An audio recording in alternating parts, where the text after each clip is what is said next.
Los Angeles should call and probably will. I think they have to. Now, we're going to have to do something when it comes World Cup time, and we're going to have to force ourselves upon them, which we have the right to do because we don't want to have any crime. Well, guys, we have once again made it through another chaotic week of this insane administration, which means we've also made it to my favorite part in the week, the Weekly Roundup, which means Donald Trump has now been in office for only 62 weeks. He's got 146 weeks left to go. And of course, if you are counting down the days like we loathe to do on this channel, there are 1,022 days until this demented memory patient is supposed to leave the White House. Now, of course, the Weekly Roundup is the part in the week where we gather up a whole bunch of random clips that don't necessarily touch on one particular topic, but it kind of gives us a way to catch up on anything we may have missed. And of course, the most important part, my beautiful people, we normally get to have a laugh or two as well. So without further ado, guys, let's go ahead and jump into our first clip of the week where we've got Fox News making fun of one of their own. If you guys do appreciate my work and want to support the show, please do remember to subscribe. And single and childless South Carolina Senator Lindsey Graham dropped into the Magic Kingdom in Orlando, Laura. He claims he was doing business in Florida, a lot of it at Chef Mickey's at the Contemporary Resort. They really know how to do a guy dirty, don't they? Single and childless Lindsey Graham spotted down at Disney World alone, holding a pink cup, looking like a weirdo. Now, of course, I have no idea what Lindsey Graham was doing down at Disney World all alone. I, too, find that a little bit strange, but when you've got Fox News poking fun at probably the worst-kept secret in Washington, D.C., that maybe Lindsey Graham might be a little gay, then maybe things aren't going too well inside the conservative movement. And if you really think about it, guys, it kind of makes sense. Lindsey Graham has probably been one of the main figures pushing Donald Trump into the war with Iran. And recently we have seen Laura Ingraham pushing back against that war. So, of course, maybe she's just getting her licks in while she can. Let's go and move on to Joe Rogan, who is also coming out with some pretty flavorful words against people in the MAGA movement. But make America great again, and then it becomes a movement of a bunch of fucking dorks, because a lot of them are dorks. A lot of them, these really weird, fucking uninteresting, unintelligent people that have got something they cling to, and there's a lot of people that are just real, genuine patriots, and they're all lumped into this one group, and you got to accept the dorks too. Fuck that. Yeah.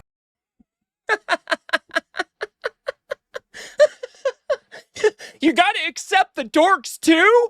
Fuck that shit, man. I don't want any part of it. What did he expect, man? What did he expect? This is the guy, Joe Rogan, who has been running defense for, has been running cover for the MAGA movement since what?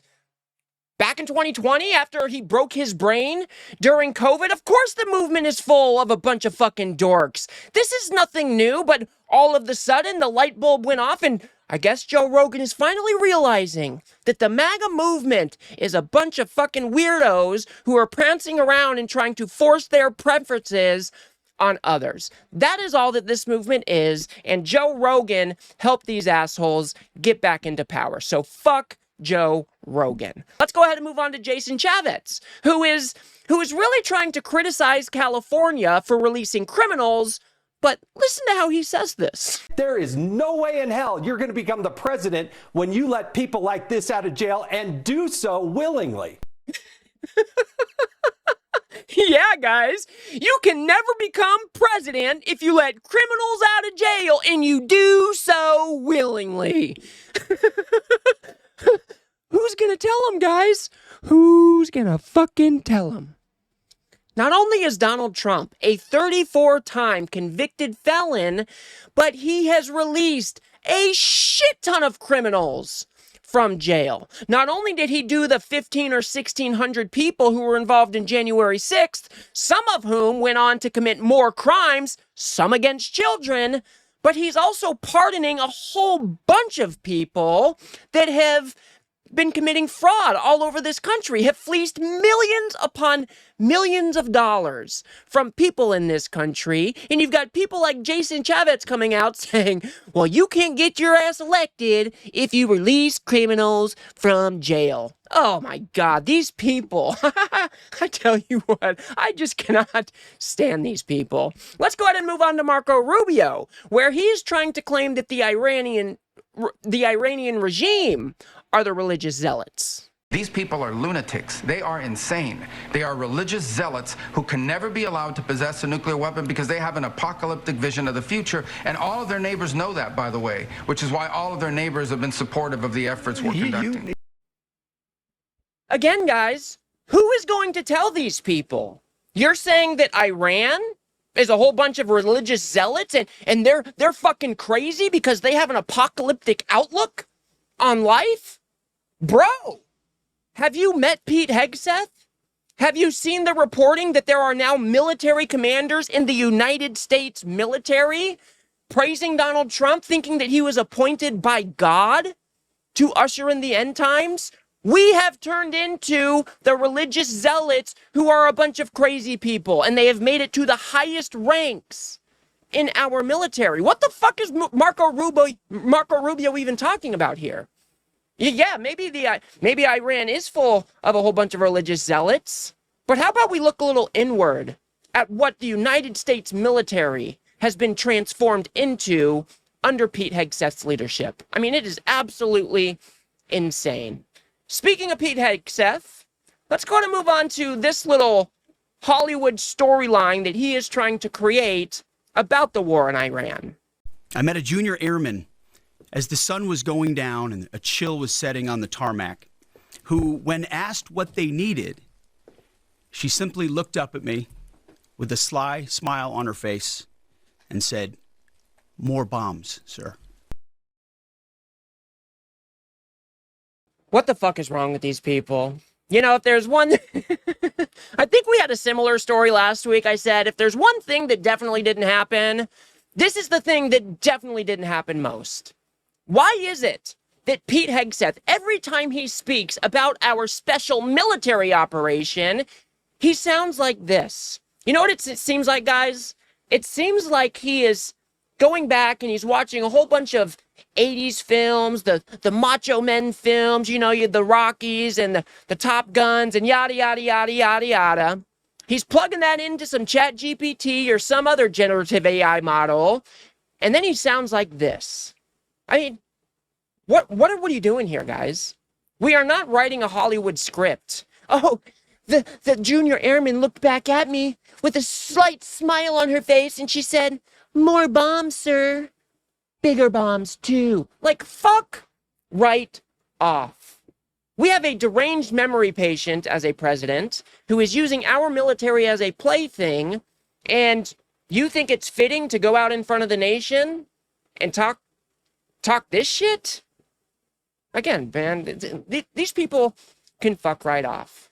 Let's go to move on to John Sauer. Now, for most of you probably already know this, but the Supreme Court heard arguments this week about birthright citizenship. Donald Trump thought that he could write an executive order to overturn some of our birthright citizenship rights in this country. I want you to listen to this little back and forth between the person arguing on behalf of Trump and the Chief Justice. As Justice Alito pointed out to, where 8 billion people are one plane ride away from having a child who's a U.S. citizen. Well, it's a new world. It's the same Constitution. It is, and as Justice Scalia said, I think... Guys, did you hear this? I don't know if you heard it, but I'm like, what is this dude doing? Listen to this. Citizen. Well, it's a new world. It's the same Constitution.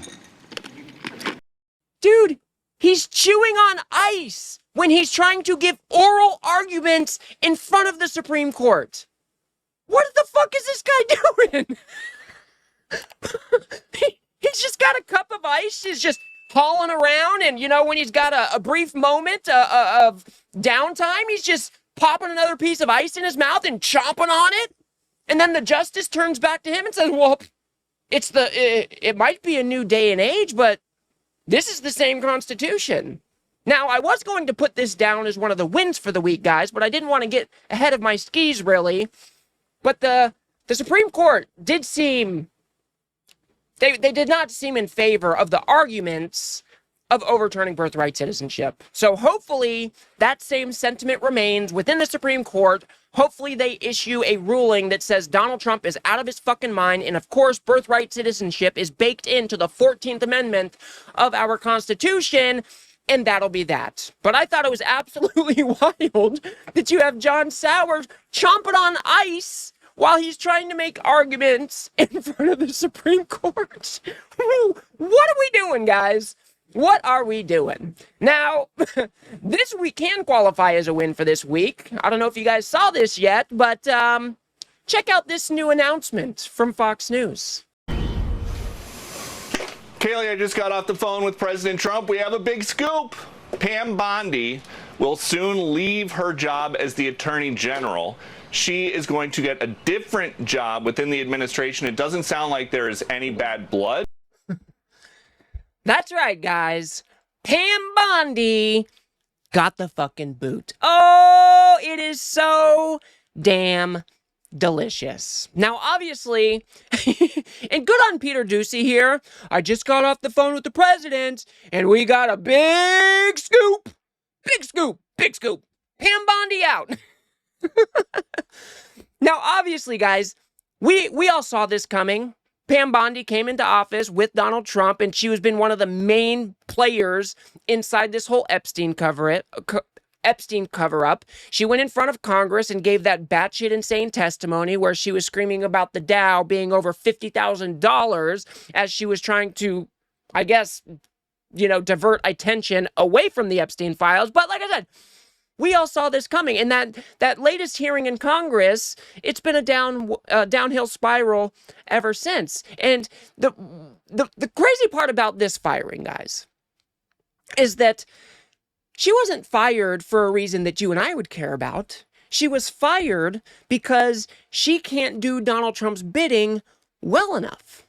Of course, she's been trying to go after his perceived political enemies, which is just not something that we are supposed to be doing in this country. But because she cannot secure indictments for all of these perceived enemies, well, then she's getting the boot. And I want you to remember, or I hope you heard what he said at the end there, where he said, well, she's going to get a new job in the administration because there's no bad blood. And I think that this is going to be something that we are going to observe with each cabinet member in the Trump administration. He did this with Kristi Noem as well. Donald Trump needs to keep these people close because they've got all the dirt. And if he pisses them off well enough, well, then they could start leaking like a sieve. So I think this is something that we are going to continue to see into the future. Donald Trump is going to fire these people and give them some other useless job in the administration to shut them up. And I'm just hoping, I am crossing my fingers, that he's going to piss one of them off enough so they go to the press. I am waiting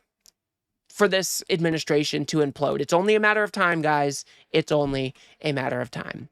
And the last clip that I've got for you, and another win for this week, guys, listen to the chant at this wrestling match that was taking place in Winnipeg, Canada. How proud are you to be Canadian, Kenny? I mean, not only am I proud to be Canadian, but I'm proud to represent people like Speedball who fight with honor and fight with an incredible martial arts background. Speedball, known for being a black belt in Taekwondo, I think we're going to see some of his educated feet and some of those fancy kicks of his in due time. We just need to weather the storm of MJF's tactics, as it were. Yeah, see the tactics, the dark arts, as it were, of MJF. A hair pull dragging Speedball down to the mat. Earlier tonight, Mike Bailey called you a living legend. So did you guys hear it? They're in the background chanting, "Fuck the tariffs! Fuck the tariffs!" And then he goes up after maybe he won this match, I'm not exactly sure, but then he goes around and says, "God bless the United States of America," and the whole damn stadium starts to boo him, which is absolutely perfect, guys. We have treated Canada and our other close allies and our other close friends, we have treated them like absolute shit. Not only did we hurt some of our closest allies and friends, but these across-the-board tariffs that these people are chanting about, they hurt us as well. Prices have been skyrocketing all over the economy. Now we've got the war in Iran and the Strait of Hormuz shut down. We've seen our gas prices go up more than $1 in only 4 weeks. Canada has every right to be pissed at us. And you know what? We deserve any of the repercussions that we will receive because of these very stupid decisions that Donald Trump has made. So I absolutely love that we are seeing this at a wrestling match. And you know what? Just to be honest with everybody, I did not expect this to be the crowd that I would see rhetoric like this from. And it's not the first time, right, guys? We saw it. I played a couple videos a couple weeks back. They were going on and chanting against ICE. And you know what? I just didn't expect it. You know, Donald Trump wrapped himself up in UFC. I'm sure he even attended some of these pro wrestling matches. And so I just wasn't expecting it. But you know what? I'm going to fucking take it. Welcome to the team. Welcome to the opposition to Donald Trump and his fascist movement. I will take it. So those are the clips that I had for you guys this week. Like I said, guys, it has been another chaotic week out there. We had Donald Trump go out and make an address to the nation where he said he's maybe going to think about winding things down over in Iran, and that our allies, well, they just need to go into the Strait of Hormuz and take it. I mean, it's an absolute clusterfuck out there. We have Donald Trump, a demented memory patient, thought he could do to Iran what he did to Venezuela, just rising gas prices all over the world, rising oil prices all over the world because of his very bad decisions. And now he's saying that, maybe our allies should clean up the mess. Absolutely, just downright embarrassing, guys. Downright embarrassing. And if you're somebody in the MAGA movement, how